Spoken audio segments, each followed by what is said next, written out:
Madagascar Assistance Médicale est une entreprise dont la vocation est de sauver des vies au quotidien. Madagascar Assistance Médicale, notre engagement, sauver des vies.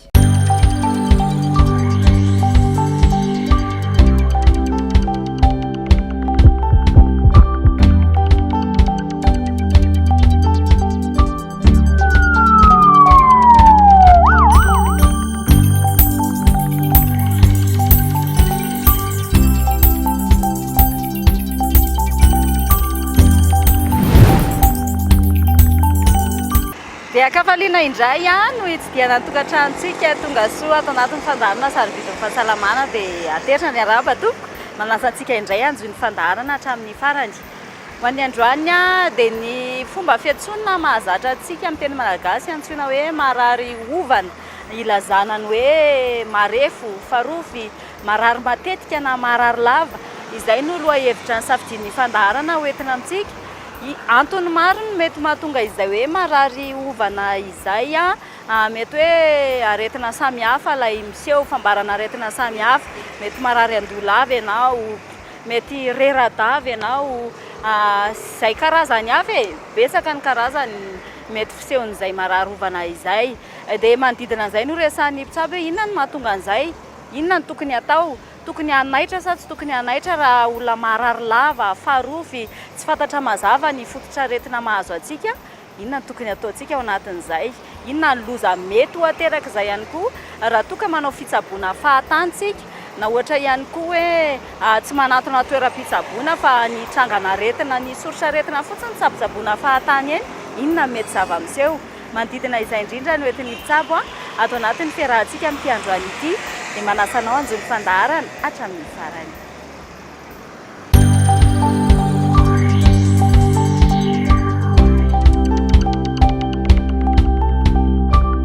Entin'ny ilazana ny olona farofy na marary lava ny hoe marary hovana.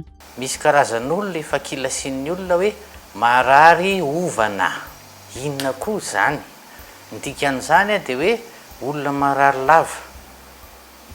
Tsy vitany hoe indray mandeha na indroa na intelo makany amin'ny tompom-pitsaboana na makany amin'ny toerana hafa ihany koa fa efa mitarazoka loatra mandritry ny androm-piainany, tsy hita ihany izay fihatsarana sy ny sisa. Dia mahatonga ny olona sasany mitady hevitra hoe ndao ranga hoentina ria. Tonga koa ny olona sasany hoe eto re amin'ny anina no fa ihany na mahay an'io, io tsy aretina ohatran'ny mahazatra io fa zavatra nataon'olona sy ny sisa. Zany toetra zany no hovaintsika amin'ity fandaharana ity ary resaka mihitsy fa misy ny karazana aretina izay tena mitarazoka mihitsy le izy ary ndraindray koa le izy tsy aretina mitarazoka loatra fa le zavatra ataontsika no mampitarazoka an'le izy.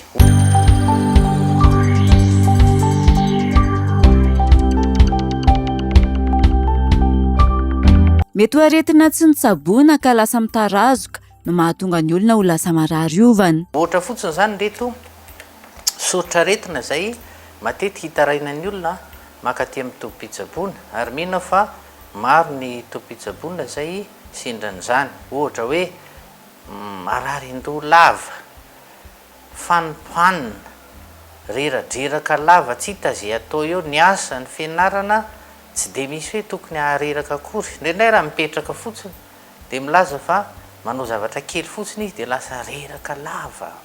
Zany zavatra mety misy. Misy ny sasany malaikomana, rehefa malaikomana dia manomboka mihena ny vatany, lasa miakely. Ao anatin'ny ray volana lasa very ny 1 kilao, sasany efa 3 kilao mihitsy ny sasany no very anatin'ny ray volana, manomboka miketroketrona daholy, mitarehy sy ny sisa.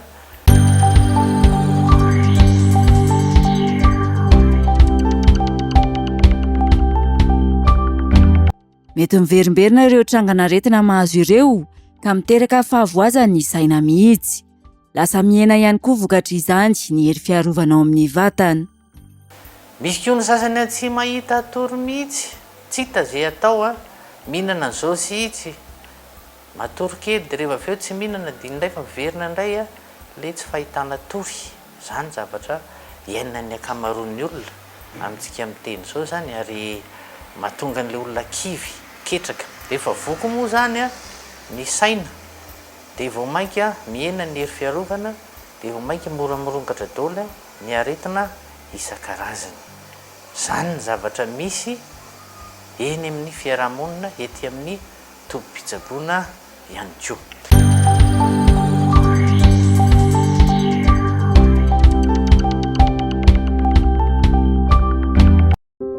La polyclinique d'Ilaf est un centre hospitalier à la pointe de la technologie dont la vocation est d'offrir aux Malagasy une prise en charge complète et efficace. Déployée sur 3 sites, Ilaf, Tanzimbato et Beorirk, la polyclinique tend à se rapprocher toujours plus des familles. Depuis sa création en 1995, la clinique n'a pas cessé d'investir dans les ressources humaines et dans les technologies de pointe, sans oublier la recherche. Polyclinique d'Ilaf, votre santé, notre priorité.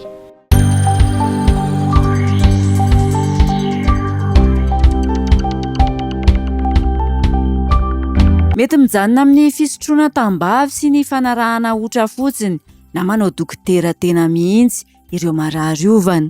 Rehefa nytaniny reny olona reny dia hoe efa niotra natao mihitsy sy azo natao. Misy mpanotra ary milaza fa hoe any tena misy ozatra vokony ty marary ony ny aty. Sasandray misy mitazona an'ilay zavatra ohatr' izao reny hoe voan'ny kansera mihitsy ony ianao sy ny sisa hita amin'ireny. Ny sasany dia hoe mihinana tambavy etsy sy roa izay zava-doza dia efa teneniko meloha zany fa reny dia manimba vo, reny ihany koa dia manimba ny aty, manimba ny fo aza indraindray satria ny dozy izay atao amin'izy ireny matetika tsy tena amin'ilay tena fatra izay tena ilain'ny olona anasitrana, indraindray mety mihoatra, indraindray tsy ampy sy ny sisa, tena zava-doza amin'ny fahasalamana. Zany ny isarenan'ny olona hoe manatony ihany tobim-pitsaboana. Fa misy ny sasany indray manantona eny amin'ny pharmacie mihitsy izy dia miteny ary izy hoe mba meo fanafodina loha, hodina marary an-doha, hodina reraka, hodina fanina sy ny sisa, tsy pharmacianina akory no mandray azy, le dokotera izay miandraikitra amin'ny pharmacie fa indraindray le mpivarotra manao akanjo fotsifotsy eo amin'le pharmacie no miteny hoe izao ary ny hodina an-doha sy ny sisa, dia ny hafarany mitarazoka ny aretina, mandroso foana ny aretina, ary arakaraky ny androson'ny aretina io vao mainka marary ovana le olona, vao mainka marary lava ary vao mainka mandamaka mihitsy aza hampandrina ny hafaran'ireny olona reny.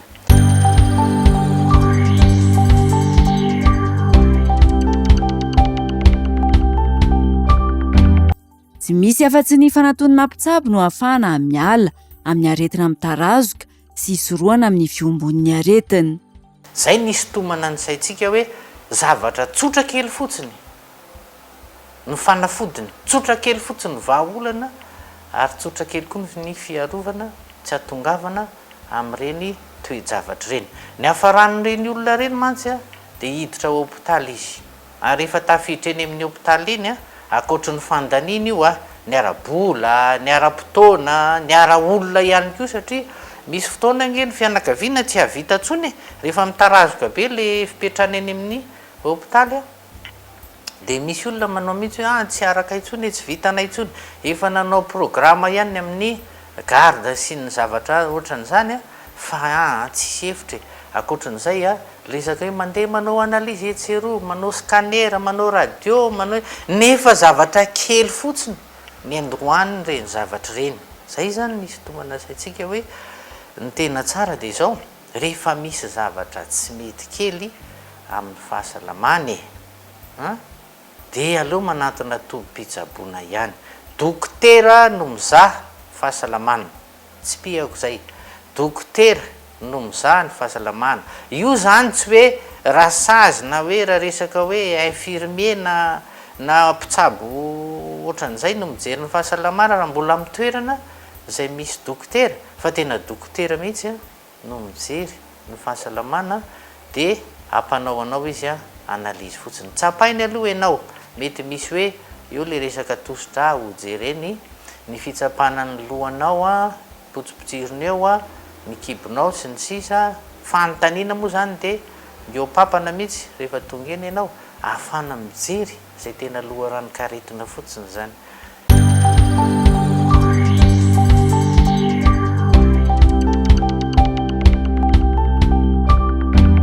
sitrana ny fototry ny faharariana ovana rehefa vita ny fitiliana samihafa izay ampanaovy ny mpitsabo. Amin'izay fotoan'izay zany a rehefa atao analizy ianao dia mivoaka eo tsirairay hoe zao ny aretina mety karazany anankiray fotsiny eneny mahatonga anao manao an'izany, nandray mety karazany anankiroa, nandray a anankitelo arakaraka izay fahitany dokotera eo, dia iny ihany a nomena fanafody. Azontsika angambana izy rehefa omena fanafody io a rehefa tandrify tsara ny fanafody izay omena dia sady tsy mandany vola le izy a no 3 andro ianao dia efa mahatsiaro hoe tena efa tsara zany, dia lazainao indray fa le dokotera no mahay. Ny tena marina tsy le dokotera mahay fa ianao no nahay nanatona tobi-pitsaboana dia voataratra lzy tao anatin'ny analizy a, mety misy ny échographie, mety misy ny fijerenany fo, ny ECG izay atao marina zany. Any amin'ny sehatra sasany aza mety hampanaovana radio kely tsy hoe lafo be a, dia vita zany zavatra zany. Ny dikan'izay a tsika efa tsy manam-bola, ny any poketra efa voafetra dia mba ho kelikely ny fandaniana ao anatin'izay a, dia mba indray mandeha le voalohany iny fotsiny a le fitarafana ianao a na ny fitadiavana ny aretina no mety misy hoe volavola kely mba alany, fa ohatrany hoe hofa-trano anankiray any amin'ny hôpitaly sasany indrindra ny privé dia efa mavita mandray vita hatramin'ny fanafody. Asa azontsika ny tena hoe mazava-dehibe n'le hoe rehefa marary ovana dia aleo manantona tobi-pitsaboana fotsiny, dia jerena le izy dia vetivety dia hita ny vahaolana mikasika ny aretinao.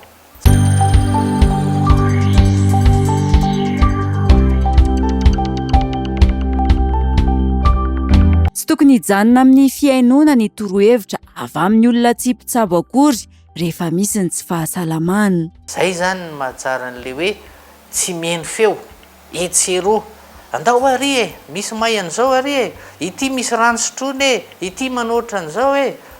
Tsy zay le izy fa manatona tobi-pitsaboana ianao a dia sady omenanao ny fanafody, omenanao koa ny torohevitra ara-tsakafo indrindrandrindra.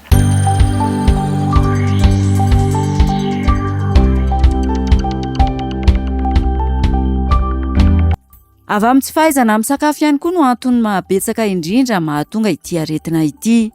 Tadidio tsara fa ny 70% ny aretina dia avy amin'ny tsy fahaizantsika misakafo. Tsy piako tsara zay, avy amin'ny tsy fahaizantsika misakafo. Dia inona ary zany io sakafo io dia tokony manaja fotsiny ange ny microbiote. Microbiote dia le bakteria tsara ao anatin'ny tsinainao ao io zany mila atao afa-po amin'ny ara-tsakafo satria io no miantoka ny fandevonan-kanina, ny famadihana ny sakafontsika ho lasa hery entina miady amin'ny fiainana, hery fiasana, hery fitomboana, hery fanorenana ary hery fiarovana. Io hery fiarovana io miaro antsika amin'ny aretina rehetra. Eritrereto zany hoe 90% ny aretina tsy tonga aminao rehefa manaja an'ireo microbiote reo ianao. Io koa no miaro antsika amin'ny fanafian'ny aretina reny le bakteria ratsy tafidifiditra amin'ny alalan'ny loto izay ataontsika na amin'ny sakafo na tsika koa ndraindray tsy misasa noho ny tsy fahampiana rano sy ny sisa, dia miaro antsika izy aloha amin'ny fotoana voafetra ihany, fa rehefa be loatra ny microbe na ny bakteria tsara tafiditra, bakteria ratsy tafiditra ao anatin'ny tsinaintsika, resy ihany izy, dia rehefa resitsika dia ren'le olona lasa mivalana, lasa tonga daholo ny fatina retina rehetrarehetra.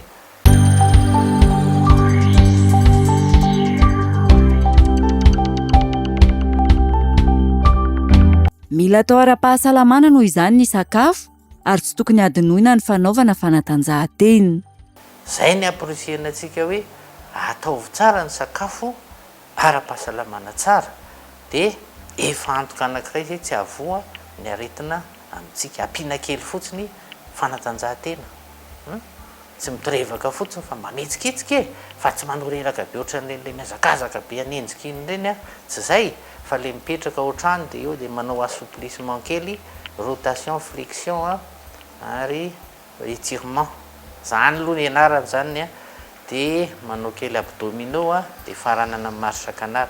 Zay nge dia efa vita ny sport kely eo tokantrano ao e, afaka reny tavy ratsy reny.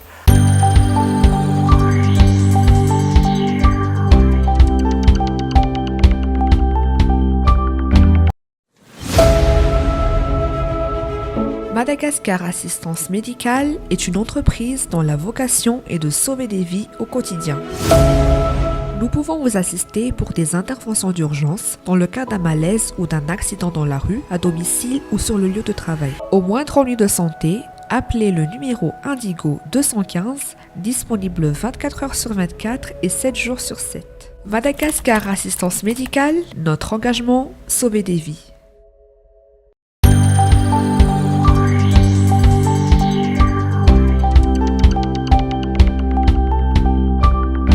Tafiditra anatin'ny fitsinjovana amin'ny fahasalamana ny fisakafoana ara-potoana sy ny fanajana ny torimaso.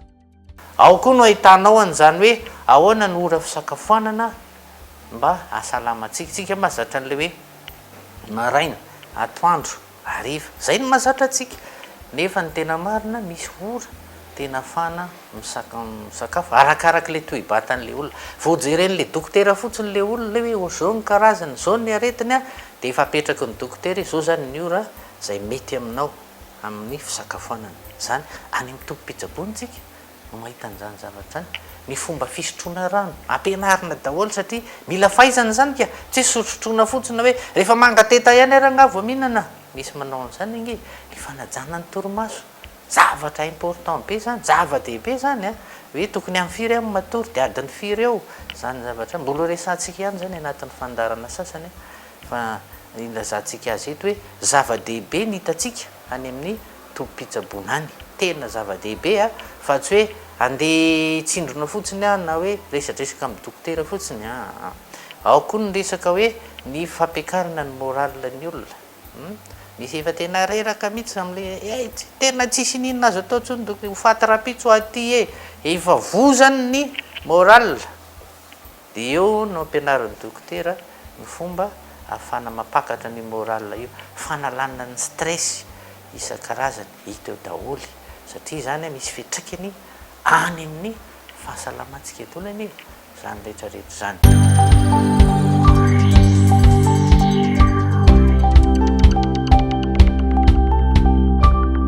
Rafitinina, afaka tsaboin'ny dokotera ny faharariana ovana na ny faharariana amin'ny tarazoka sy miverimberina. Rafitinina zany zay rehetra voalaza dia tsotra fotsiny ihany. Marary ovana dia olona marary lava. Matoa izy marary lava dia tsy mahita ny lalakombany izy ahafahany mitsabo ny tenany.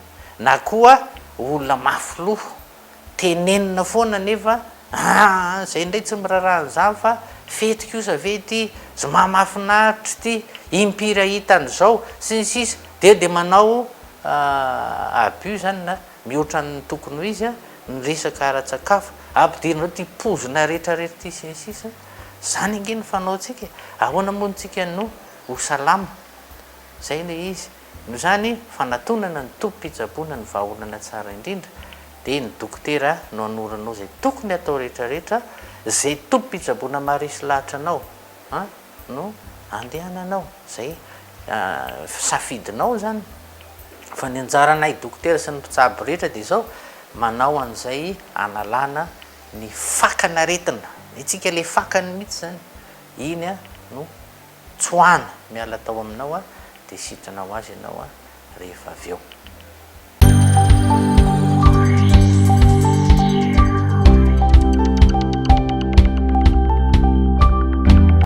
Arak'izay torohevitra nomeny ny mpitsabo teo izay dia tsy tokony andry manana aretina isika, tsy tokony hanao ambany zavatra ihany koa hoe aretina andoty efa mahazo ana matetika ty dia mihinana paracetamol na mihinana fanafody hafa dia milamina izay dia avelany. Mety ho fambarana aretina goavana, areti-mandoza ohatra izay mahatonga antsika hoe marary lava izay. Antony tsy tokony hanaovana ambany zavatra ny tsy fahasalamana rehetra eo amin'ny vatantsika eo rehefa misy tsy azoazo any amin'ny vatana any, aza misalasala mihitsy. Manantona toeram-pitsaboana, manantona mpitsabo mahazatra antsika dia tandremo ihany koa ny torohevitra tsy mitombina omeny manodidina antsika. Mety hoe tsaboy ohatran'izao io eto arina ohatr'izany nefa tsy mahalala loatra, tsy mahalala ny toe-batantsika izy, tsy mahalala ny fahasalamantsika ary indrindra tsy mahalala ny resaka fitsaboana. antony anoronantsika trano hoe zava-dehibe ny fanatonana toeram-pitsaboana, zava-dehibe ihany koa ny fanatonana mpitsabo rehefa misy tsy mety eo amin'ny vatana, ahafahana mifehy ara-potoana ny aretina tsy ho tonga ny amin'ny fahasarotana izay sady lasa mandany vola ny mandany fotoana no manahirana manodidina antsika ihany koa. Dia mifarana eto ny fandaharantsika tamin'ity androany ity antenainay fanitondra tolo-lalana ho antsika rehetra, ny fanehoan-kevitra, ny fanampiana, ny torohevitra samihafa no entin'ny mpitsabo tao anatin'ny fiarahana tamin'ity androany ity manome fotoananao amin'ny herinany toy izao indray. Mandra-pitafatoa. Madagascar Assistance Médicale est une entreprise dont la vocation est de sauver des vies au quotidien. Madagascar Assistance Médicale, notre engagement, sauver des vies.